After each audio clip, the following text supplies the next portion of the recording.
Welcome to episode 5 of this mini tutorial series on how to play Rule the Waves 3 for absolute beginners. In the last episode, we had a tour of the battle screen and the various controls around there. That took a little bit longer than I imagined, so the good news is that this episode we're going to have less of me talking and more shooting. Here we are at the start of our cruiser engagement. There is an unidentified enemy ship up there. It's not alone. There are a couple of others. Looks like it's decided to run away or run towards some heavy support. We have a requirement to sink 2 ships. So I'm going to, first of all, take these ships off AI control, because I think we need to get ourselves concentrated. I'm going to go to squad max, which is 22 knots. And I'm going to set the course, this also squad max, which is 21 for the armored cruisers. And I'm going to set the direction towards this ship. So I'm going to press shift, and you can see this crosshair pop up. And that makes this little green arrow turn that way to show you which way you're turning. The green arrows for some reason aren't there by default. If you go to your preferences, go to the sound and video, not this one, there is this show course indicators button that you can turn on and off. Turn it on and you'll get your green arrows. There are some other ones there, like a damage meter and a map scale and flags for your ships and so on you can play with. I tend to keep them off in order to keep the clutter down. For my protected cruisers, I'm going to aim them a little bit to this side, and for my armored cruisers a little bit on that side. I've told them to go to 21 and 22 knots, their maximum speeds. They are currently at 12 knots, so it's going to take them a little bit time to accelerate. The stokers are down in the bows of the ship, shoveling in coal into the boilers. The boilers have to increase in pressure in order to improve the engine speed and go faster. So you can't expect instantaneous changes in speed in this game. It's also important to note that I'm asking particularly the protected cruisers here to do a sharp turn.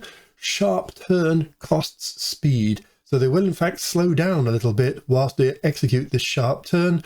It's desirable not to do this kind of thing when you can avoid it. But to begin with, I think this is where we want to be. You can see from, if I turn off the sighting range, you can see our gunnery range is just a little bit outside of being able to shoot at this ship. And I'm just going to advance things by a minute at a time by just pressing 1, and there we go. All right, so we can see that, and I'm going to adjust the course slightly that way just so that they head it off. I'm going to set this course to directly follow because I want them to close the gap as soon as possible. So now we can see 3 ships, which is nice. If you right click on the ship, it'll actually tell you what the real speed is. So it's actually at 16. Okay. And as you can see, they're sort of milling about, not doing too much. You can see the different reporting levels. So obviously report level number 1, not see anything at all. Report level number 2, it's an unidentified ship. Report level number 3, assessing the ship type. So here it's a protected cruiser, here it's an armored cruiser. This can be wrong. Could be a battleship, won't be. It won't be because the battle generator likes to have an evenly matched battle. So it's very unlikely for it to be a battle cruiser. I imagine that it's actually a light cruiser, and that's just misidentified. The next level up is to give you a class name. When it gives you a class name, that's usually a pretty good indicator. And there's a 4th ship appear. It's usually a pretty good indicator that it's quite confident.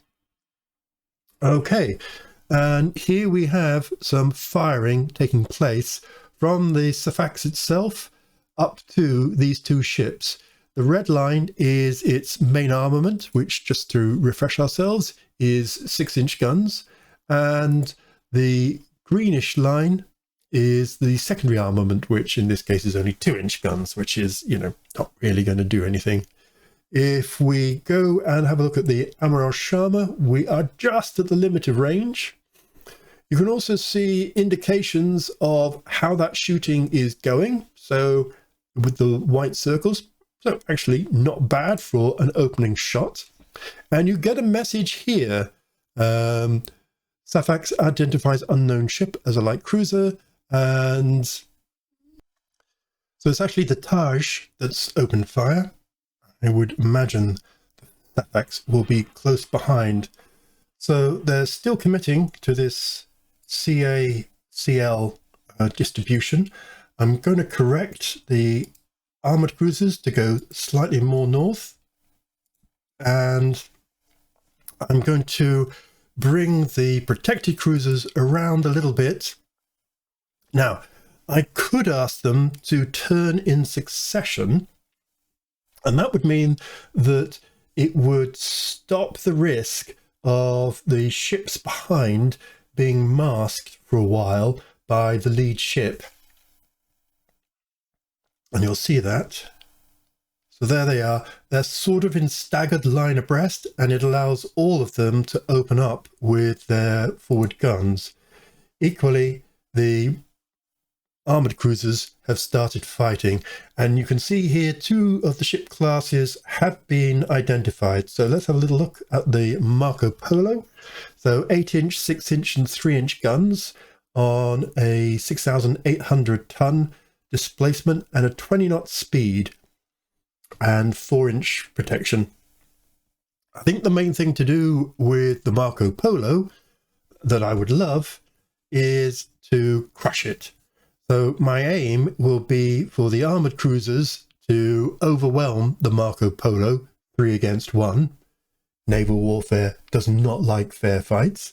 And use my protected cruisers to distract these light cruisers.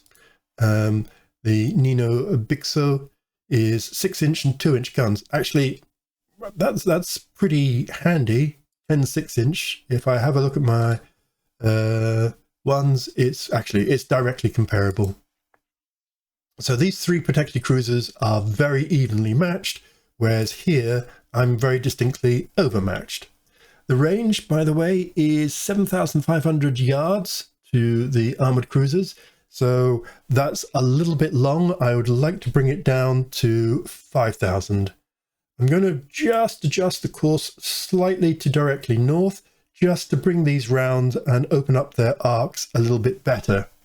You can see down here the details of whether the ships are allowing their aft-facing guns to be engaged, and you can see, if you look carefully, the rear turret is still pointing rearwards. So I would need to go over to this kind of direction in order to open up the broadsides, but I don't want to do that just yet because I want to close the range first. And as I said, we're going at maximum speed. Once the range is closed, I would come off that maximum range by a couple of knots to improve the gunnery. How well is the gunnery doing right now? Well, if I right click on an individual ship, you will see that the hit chance is currently 0.09, or dreadful, and 0.07 for the secondary armament. That's almost so bad I would tell it to cease fire for a few minutes, but I'm not going to bother just at the moment. If we have a look here, if you right click on the flag, you get the division. If you right click on the ship, you get the individual ship. And you can see here the protected cruisers have 0.0 numbers to their hit chances at the moment.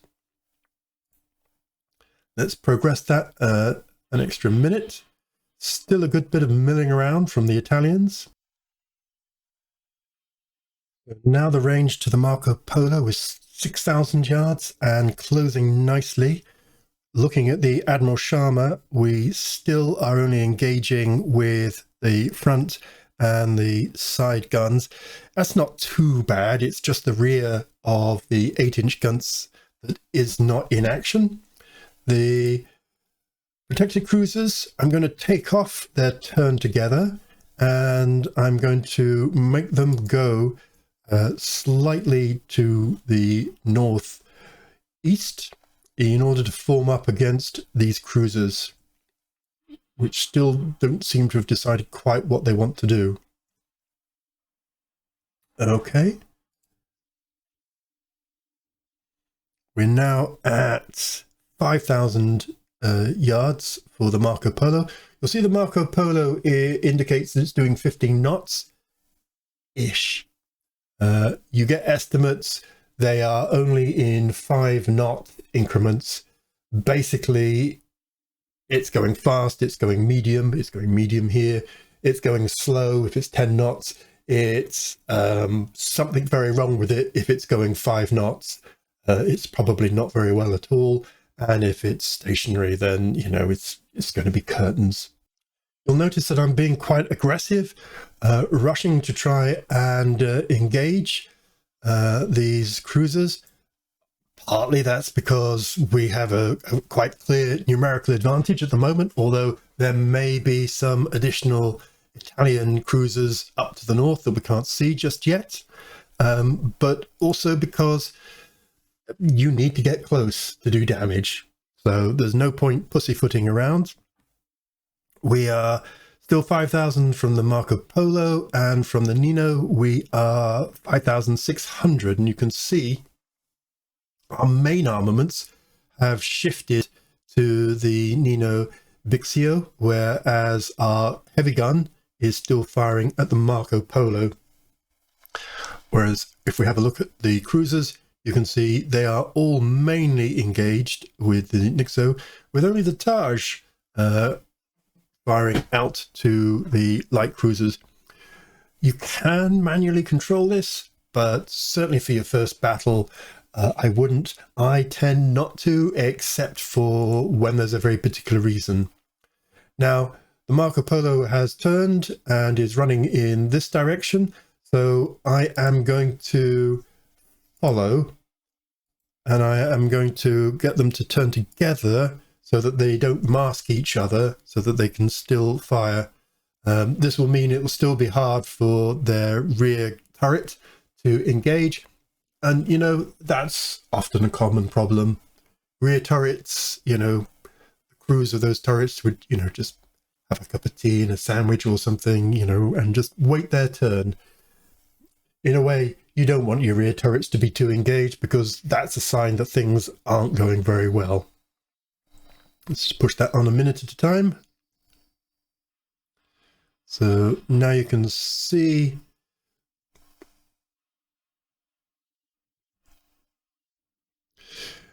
we should see hits once the hit chance increases, but still the hit chance is way off, shockingly bad. And if we right click here, yeah, oh, those are awful. We really, really need to get closer. And that might be a struggle. This is now turning into a little bit of a stern chase battle, with them running away. We're at 4,700 from the protected cruisers and 4,800 from the armored cruisers. So this is one of those situations where I'm going to put the lock on, and that will now keep us centered. And often what I do is I put the cursor against my target ship and I see how that target ship moves. Does it move closer or further away? Or in this case, oh, it's ever so slightly getting closer. We are ever so gradually catching up with the Marco Polo. So this is now a bit of a brute force thing. Who's whose stokers have got the bigger muscles. I'm going to just expand this out so that we can see some of these messages more clearly.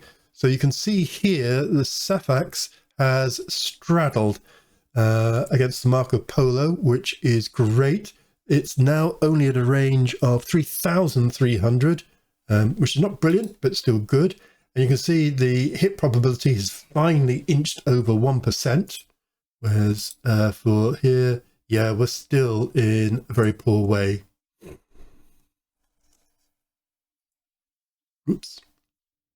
So one thing I often do is I have the wrong division selected and I change the course. So it's just something to be aware of. The protected cruisers do have a 1 knot advantage over the Marco Polo, possibly 2 knots if their full speed of 20 knots is true. So we are gaining.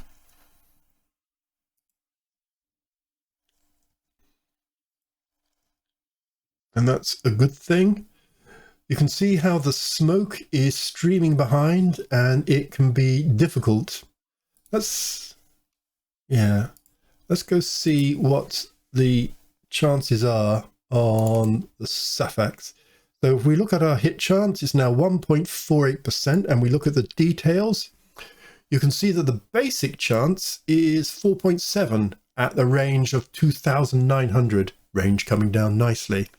However, so our crew quality is good, so or 1, and that gives us a little lift of 10, but our fire control is poor, so that gives us a -10. Our tech level is shocking, so that gives us -30.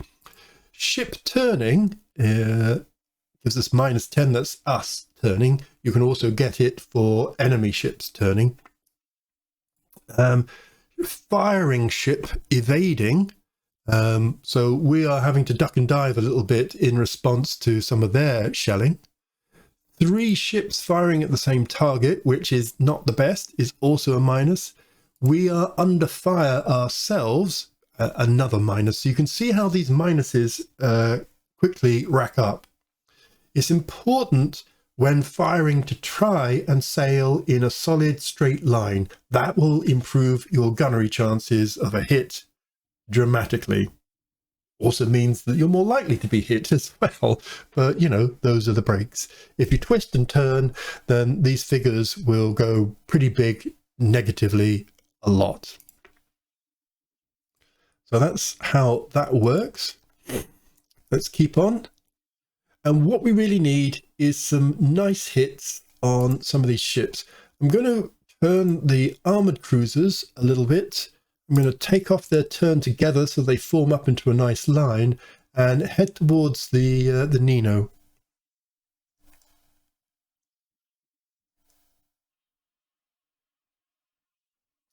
Marco Polo has straddled the Safax itself.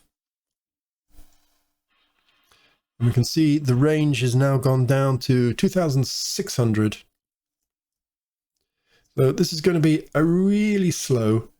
The Nino is breaking away, so I'm going to head towards this other Nino. Now, it's just ever so slightly unfortunate that they don't give like a number or something, so they can easily tell which Nino Bixio you are following, because there's one here, and there's a third there. But, you know, that's the thing. So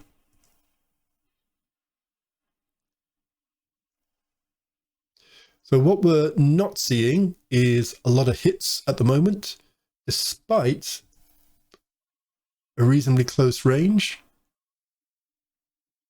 You get lots of turret jammed messages and things.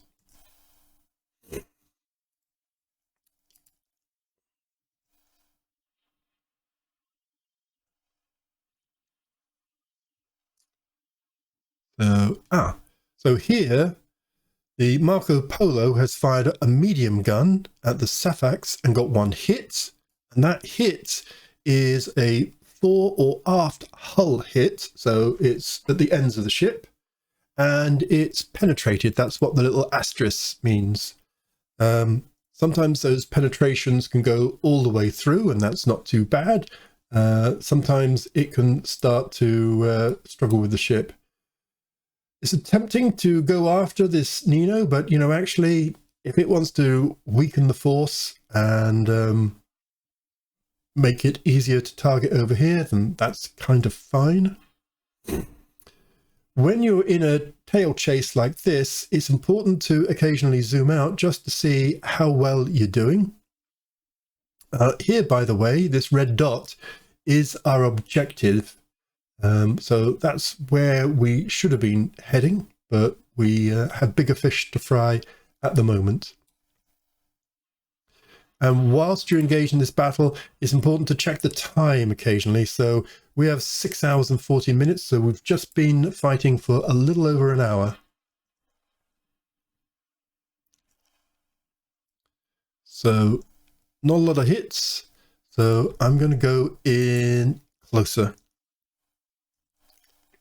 Engage the enemy more closely is the Nelsonian dictate. Not really all that necessary, but it is true. That's brought the range down to 2,200 yards and has brought the hit chance to just over 2% for the Safax, which is getting there. Let's close that range a little bit more, a couple more minutes, and then bring that out. And now the range is 1,929, and hit chance is still just over 2%. I've been turning a little bit, so that will impact it a bit. I'm just going to click max speed. You'd think I'm doing 22 knots, and I am. After a while, the stokers will get tired and they won't be able to keep up the notional maximum speed. So the Taj has straddled it. So we need some of these straddles to convert to actual hits. That's what we need. So sometimes the ships will go and target other ships to lessen the negative modifier of having multiple ships hit. Right, now this is interesting. The Marco Polo fires 3 light guns and got a hit, and that hit is a critical hit in its belt extender, and that penetrated. It penetrated because there's no armor there. It also got an engine room hit. So let's just have a little look. So it's 1 medium and 1 light hit, a little bit of structure damage, nothing to write home about. If we have a look at the log, we can see what's been happening for the time since 1040 to 1120. So we had a turret jam, which was repaired. We had a near miss, jammed again, got repaired again. A 6-inch gun hit us in the fore. Another turret jam, then a critical hit on the belt extender and an engine room hit, which did cause a tiny amount of flooding. But as you can see here, the flooding is 0, so actually that's all being contained and is fine. So that's not going to impact too much, but you can see its current maximum speed is 19 knots now, not 22. In the order of battle, in the order of battle for the protected cruisers, the Safax has picked up an asterisk, meaning it's damaged. 2 asterisks means that it's damaged significantly, and 3 asterisks means it's damaged heavily. When it's damaged, you can order it to detach if that damage is sufficiently heavy. 1 won't do it. 2 asterisks will. So we now have to suffer the fact that our squad max is now 19 knots, not 22. So we will begin to lose ground on the Marco Polo, which is a shame, to put it mildly. And you can see as I keep my mouse cursor still, the Marco Polo is just moving away from the Safaxes. It would be lovely to be able to detach the Safax and just let the other two protected cruisers go back up to 22 knots, but currently that's not going to happen. And if sometimes you see the speed is 22 and yet you're losing ground, this can often be the reason. You've taken a bit of engine room damage and you are stuck at a slightly lower speed. So we're going through, still not too many hits. Now, it is a thing that when the enemy doesn't want to engage you, it can be hard to hit them, even though we're only at a range of 4,000 yards for the armored cruisers and 3,000 yards for the protected cruisers.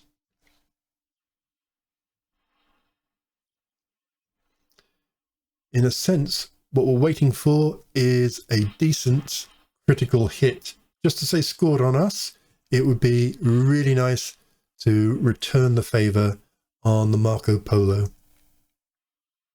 Our biggest hope is that the Marco Polo starts to slow. So let me just put my cursor next to the bow and just see, yep, we are just ever so slightly catching up on the Marco Polo.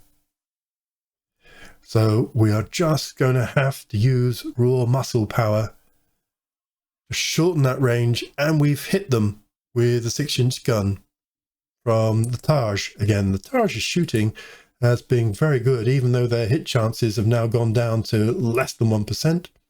If we have a look here, the Admiral Shana itself has a 1.4% chance, but the others low. That's pretty typical. The lead ship usually has a much better chance of success against the ships behind. Often that's the result of smoke. In fact, if we go and have a look at the Dupe de l'Homme and have a look at its hit chances, you can see basic hit chance is 4, crew quality is 0, target size is -10. So because it's bow on, you're not getting a good target. If the ship was broadside on, that wouldn't apply. And the aspect ratio is -20. Sorry, the aspect ratio is that it's bow on. The target size is, it's under 7,000, 6,000 something. So it's just not a very large ship. Tech level, -50. One ship fouling the range, that's the Admiral Sharma ahead of it, is in the way. 6 ships firing at the same target.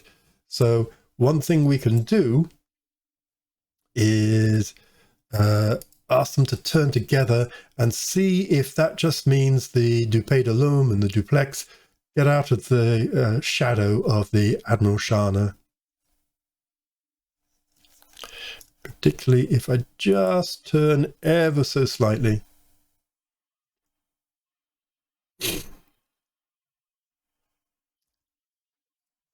With these guys, we're still stuck at 19 knots. So I'm going to head directly towards them, and again I'm going to get them to turn together to try and stop them from being in the way too much.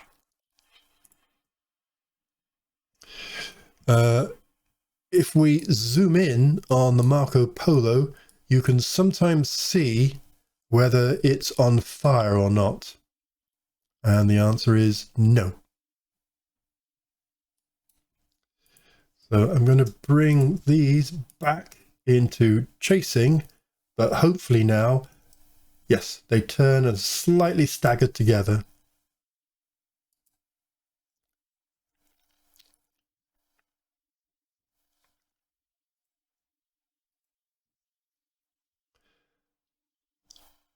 So let's just power this on.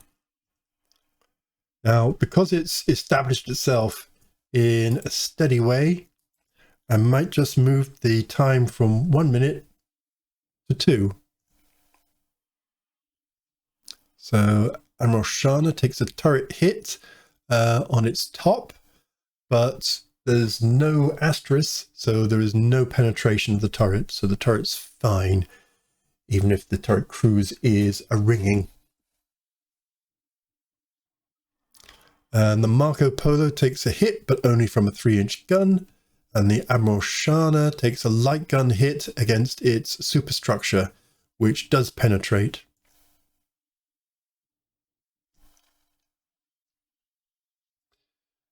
We are now down to 2,700. Another hit on the Marco Polo, and another from 3-inch guns. That's not truly going to bother it. If I right click here, you can see the extent of damage. So you can see the Admiral Sharma has 27% damage, which seems quite alarming, from 2 medium hits. But as you can see, there's only a tiny amount there. So if we have a look at the log entry, it's because turret Y is jammed. So that will clear itself, and that number, 27% damage, will be corrected.